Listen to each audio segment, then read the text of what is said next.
शिरोई। अब हम अगला क्वेश्चन देखते हैं, जो कि राणा पूंजा। राणा पूंजा है वो किसका सेनापति था? तो राणा पूंजा है वो महाराणा प्रताप का सेनापति था। ये राणा पूंजा है, ये क्या था? भील शासक था। कौन सा शासक था? भील शासक। राणा पूंजा जो भील शासक था, जिसने भीलों की सेना को एकत्रित कर और हल्दी घाटी के युद्ध में किसकी सहायता की थी? तो महाराणा प्रताप की सहायता की थी। और जो छापामार युद्ध प्रणाली है, जिसकी वजह से महाराणा प्रताप कई दिनों तक अकबर के जिंदा स्वीकार नहीं की और जंगलों में छुपते रहे, वो जो छापामार युद्ध प्रणाली है वो किसकी देन थी? तो वो थी राणा पूंजा की।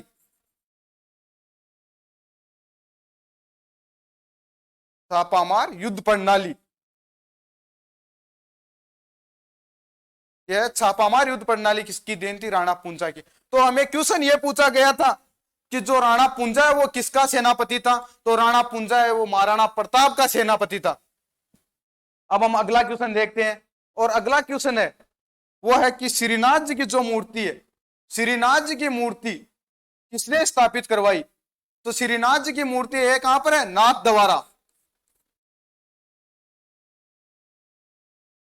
नाथ द्वारा। और नाथ द्वारा कहां पर है? यह राजसमंद के अंदर।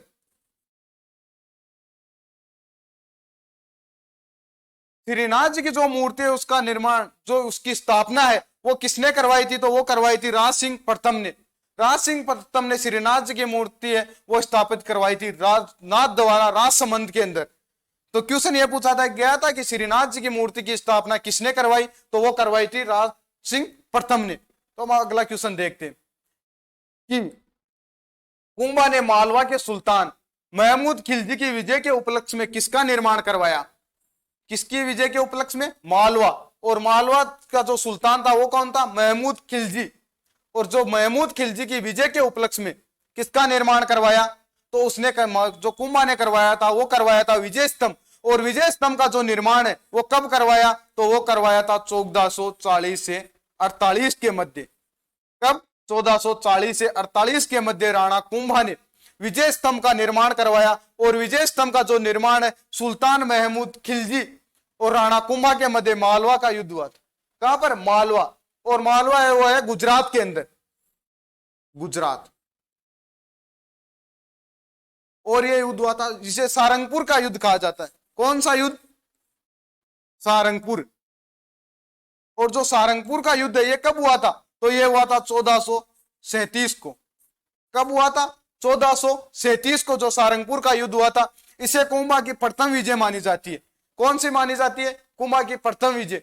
और इसी विजय के उपलक्ष्य में सुल्तान खिलजी ने भी जो है गुजरात मालवा उसके अंदर भी विजय स्तंभ का निर्माण करवाया था, यह दावा करते हुए कि विजय है वो किसकी हुई है? सुल्तान मोहम्मद खिलजी की। तो इस जो क्वेश्चन है इसका जो आंसर है, क्वेश्चन क्या है कि सुल्तान मोहम्मद खिलजी की विजय के उपलक्ष्य में किसका निर्माण करवाया? राणा कुंभा ने। तो राणा कुंभा ने निर्माण करवाया था विजय स्तंभ का। और विजय स्तंभ का निर्माण कब करवाया? तो 1440 से 48 के मध्य। और जो युद्ध हुआ है वो कब हुआ था? 1437 को सारंगपुर का युद्ध, जो महाराणा कुंभा की क्या थी? प्रथम सैनिक विजय थी। तो अब हम देखते हैं अगला क्वेश्चन। जो अगला क्वेश्चन है वो है चित्तौड़गढ़ का राणा रतन सिंह था।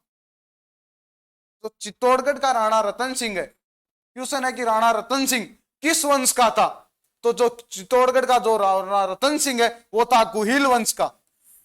गुहिल वंश का शासक था राणा रतन सिंह। और यही गुहिल वंश का कौन सा शासक था? अंतिम शासक।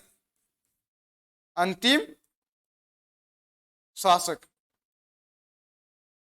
तो अगर हमें यह पूछा जाए कि जो गुहिल वंश का जो अंतिम शासक है वो कौन था? तो गुहिल वंश का जो अंतिम शासक है वो था राणा रतन सिंह। और यही वो राणा रतन सिंह है जिसने 1303 ईस्वी में अलाउद्दीन खिलजी से युद्ध किया था। और उसके बाद में अलाउद्दीन खिलजी ने चित्तौड़ पर अधिकार कर लिया और उसका नाम खिरजाबाद रख दिया था। तो हमें क्वेश्चन ये पूछा गया था कि जो चित्तौड़ का राणा रतन सिंह है वो किस वंश का था? तो वो था गुहिल वंश का। गुहिल वंश का अंतिम शासक भी राणा रतन सिंह ही था। तो अब देखते हैं अगला क्वेश्चन। अगला क्वेश्चन है वो है कि जो राजस्थान का विषम पितामह है, जो राजस्थान का विषम पितामह है वो किसे कहा जाता है? तो राजस्थान का विषम पितामह है वो कहा जाता है राव चूड़ा को। किसे कहा जाता है? राव चूड़ा को राजस्थान का विषम पितामह कहा जाता है। और अब हम देखते हैं अगला क्वेश्चन कि हमें क्वेश्चन ये पूछा गया था कि राजस्थान का विषम पितामह किसे कहा जाता है, तो वो कहा जाता है राव चूड़ा को। अगला जो क्वेश्चन है, क्वेश्चन हमें ये दिया गया किस शासन ने जावर माइंस खान निकली थी, कि किस शासन के शासन काल में जो उदयपुर के अंदर जावर माइंस है, कौन सी, जो जावर माइंस है वो निकली थी। तो जावर माइंस है वो निकली थी राणा लाखा के शासन काल में, और राणा लाखा ने किसके सिक्के चलाए थे, चांदी के सिक्के। जो जावर माइंस है यह उदयपुर के अंदर, कहां पर है, उदयपुर के अंदर।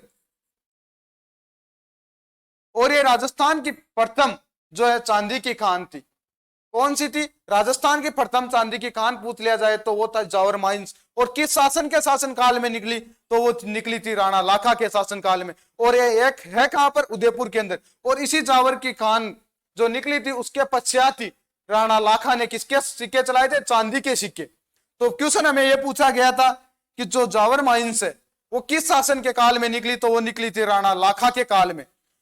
जो अगला क्वेश्चन है वो है कि किस शासन ने अफगानों को शरण दी थी, कि राणा सांगा ने किन अफगानों को शरण दी थी।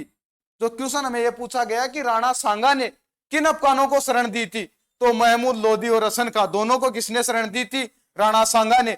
तो यह सी नंबर ऑप्शन है, यह उपरोक्त दोनों, और यही इसका सही है कि राणा सांगा ने किन अफगानों को शरण दी थी, तो राणा सांगा ने दोनों अफगानों को शरण दी थी, महमूद लोधी और हसन खां को। तो जो इसका आंसर है वो है सी ऑप्शन। तो अब अगला क्वेश्चन देखते हैं, वह पारसी विद्वान जो अलाउद्दीन खिलजी के साथ था, जो पारसी विद्वान है अलाउद्दीन खिलजी के साथ कौन था, तो वो था अबुल फजल। इनमें से कौन सा जो पारसी विद्वान है वो अलाउद्दीन खिलजी के साथ में आया था, तो वो आया था अबुल फजल। अबुल फजल किसके युद्ध के अंदर, 1303 के अंदर जो है अलाउद्दीन खिलजी के साथ था। तो 1303 के अंदर कौन सा युद्ध हुआ, तो वो हुआ था चित्तौड़ का। अब देखते हैं अगला क्वेश्चन। तो इस क्वेश्चन का जो आंसर है 23 नंबर क्वेश्चन का, कि वह पारसी विद्वान जो अलाउद्दीन खिलजी के साथ रहा है वो है अबुल फजल।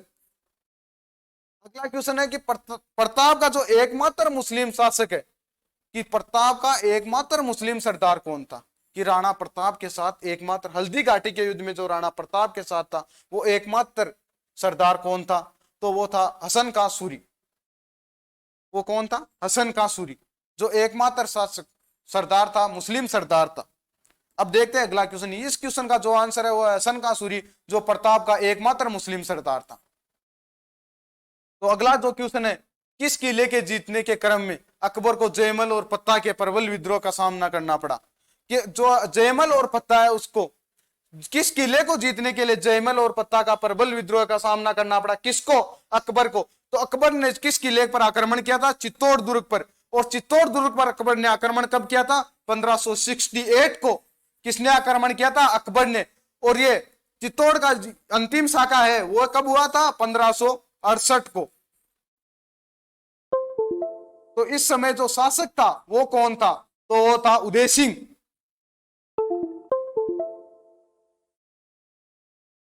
जो उदय सिंह है वही शासक था कब, 1568 को। और जब प्रबल विद्रोह किसका सामना करना पड़ा था अकबर को, जयमल और पत्ता सिसोदिया का। और अकबर ने जयमल और पत्ता सिसोदिया का जो सामना है वो कब करना पड़ा था, तो वो करना पड़ा था 25 फरवरी, कब, 25 फरवरी 1568 को। जो पूर्ण रूप से किसका अधिकार, मुगलों का अधिकार कब हुआ था चित्तौड़ पर, तो वो था 25 फरवरी 1568 को अकबर ने चित्तौड़ पर अधिकार कर लिया था। तो आज के लिए इतने क्वेश्चन काफी है। Thanks for watching.